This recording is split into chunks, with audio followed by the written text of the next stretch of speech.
Hola amigos de YouTube, somos el grupo 4 de Química y hoy les hablaremos sobre los metales de transición. Mi nombre es Byron Enríquez, Edgar González y Gerardo Orozco. Los metales de transición son aquellos que se encuentran ubicados en la tabla periódica y los orbitales D se llenan gradualmente al movernos de izquierda a derecha. En la imagen a continuación, los metales de transición corresponden a aquellos que están de color naranja. Además, los metales de transición poseen ciertas propiedades que los diferencian de otros tipos de elementos. Entre ellas están que son buenos conductores del calor y de la electricidad. Además, presentan una gran variedad de estados de oxidación. Molecularmente hablando, este fenómeno se debe a que presentan anomalías en cuanto al rellenado de los orbitales, ya que hay un salto del orbital 3d3 al orbital 3d5 y 3d8 al orbital 3d10. Por tener orbitales semiocupados les confiere mayor estabilidad. El número de oxidación 2 es el más frecuente. Pierden los dos electrones de la capa S2 y pasan al anterior periodo. Hacia el centro del periodo hay mayor multiplicidad. El salto electrónico en estos iones es de energías bajas, por lo que cae dentro del espectro visible. Otra de las propiedades es que los metales de transición a temperatura ambiente se encuentran en estado sólido, pero hay una excepción a esta regla, y esta corresponde al mercurio, el cual es el único metal que se encuentra en estado líquido. Finalmente, estos tipos de metales de transición poseen puntos de fusión alto, a su vez presentan una densidad mayor a cualquier grupo de elementos. Ahora les hablaré sobre el magnetismo. El magnetismo debe a que el electrón posee un momento magnético debido a su spin, propiedad que hace que un electrón se comporte como un pequeño imán.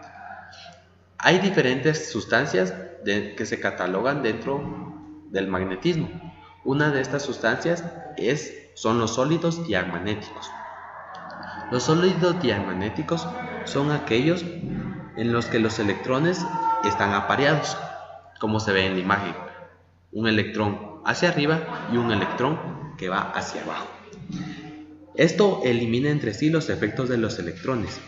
En general, las sustancias diamagnéticas se describen como no magnéticas, pero cuando una sustancia diamagnética se coloca en un campo magnético, los movimientos de los electrones hacen que la sustancia sea levemente repelida por el imán. Dicho en otras palabras, esas sustancias que presuntamente no son magnéticas muestran algún carácter magnético débil en la presencia de un campo magnético. En la imagen que pueden ver a continuación se estará rodeando a ambas imágenes con una línea punteada de color blanco. El blanco significa que es débil y la punteada que es la más débil de todo el tipo de magnetismo que existe.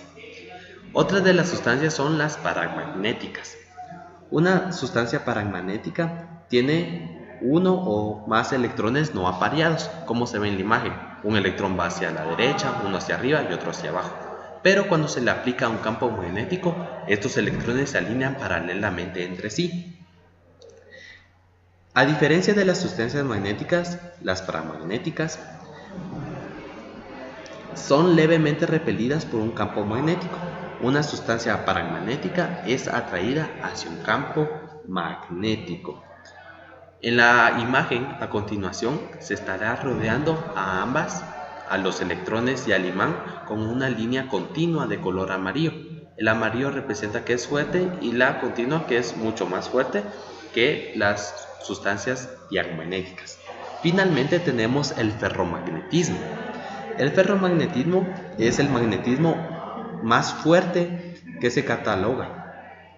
Se origina cuando los electrones no apareados de los átomos se alinean con los electrones de los átomos vecinos y es un arreglo muy estable.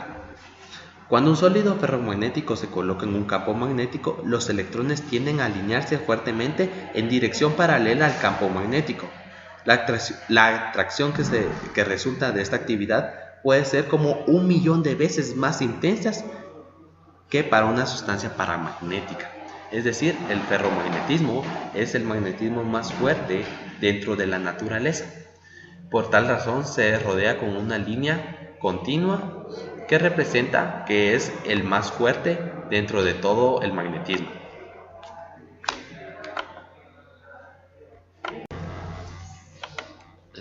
A continuación hablaremos de la importancia de los imanes y sus usos. Los imanes son muy importantes en nuestra vida, ya que aunque no los veamos, siempre están cumpliendo alguna función en las cosas que usamos. Por ejemplo, pueden sostener una nota en el refrigerador y pueden ser usados hasta como electroimanes que mueven objetos pesados que una persona físicamente no podría. En la naturaleza existen los imanes creados de óxido férrico, pero también existen los imanes fabricados por el hombre, a los que éste le ha atribuido electricidad para darle propiedades magnéticas. Los imanes funcionan gracias a los polos magnéticos causados por el movimiento de cargas eléctricas de los electrones, y debido a esto se forman dos polos, uno positivo y uno negativo. Estos pueden atraer a otros imanes o metales con polo opuesto, es decir, si tienen polos iguales se repelen y si tienen polos opuestos se atraerán. En la industria se usan los imanes para la fabricación de motores, como de carro o de taladros.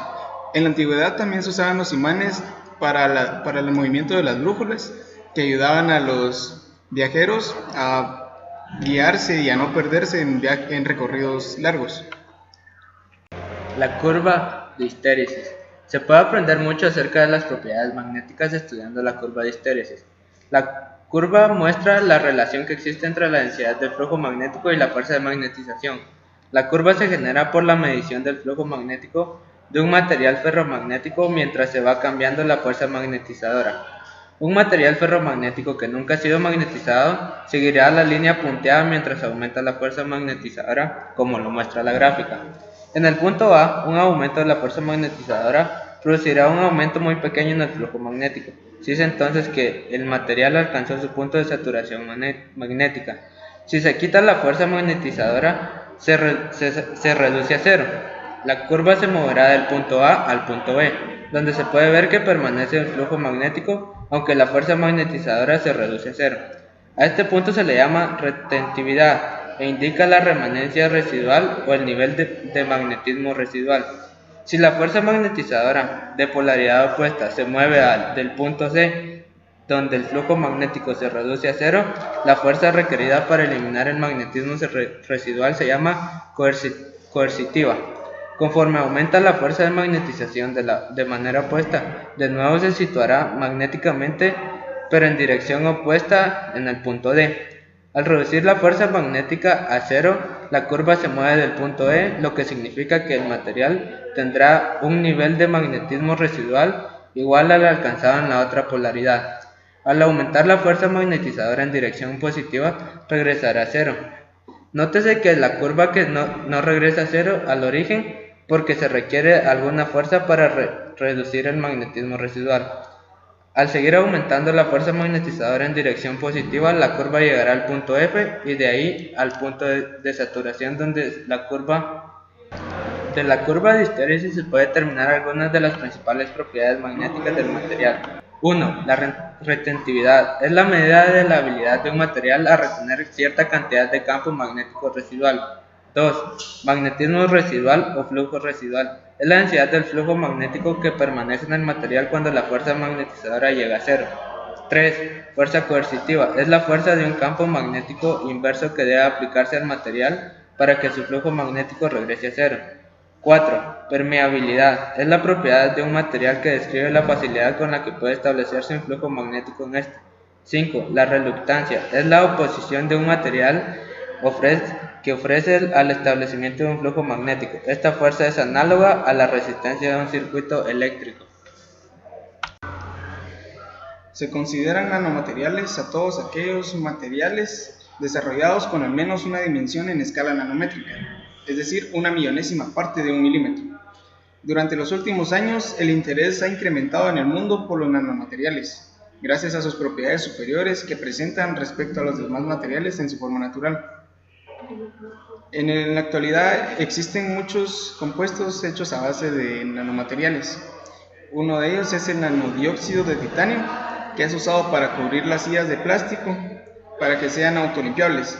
Esto significa que si están en el exterior no se le formarán gotas de agua que atraigan la suciedad, sino formarían una película de agua donde la suciedad se puede disolver y se podría limpiar fácilmente.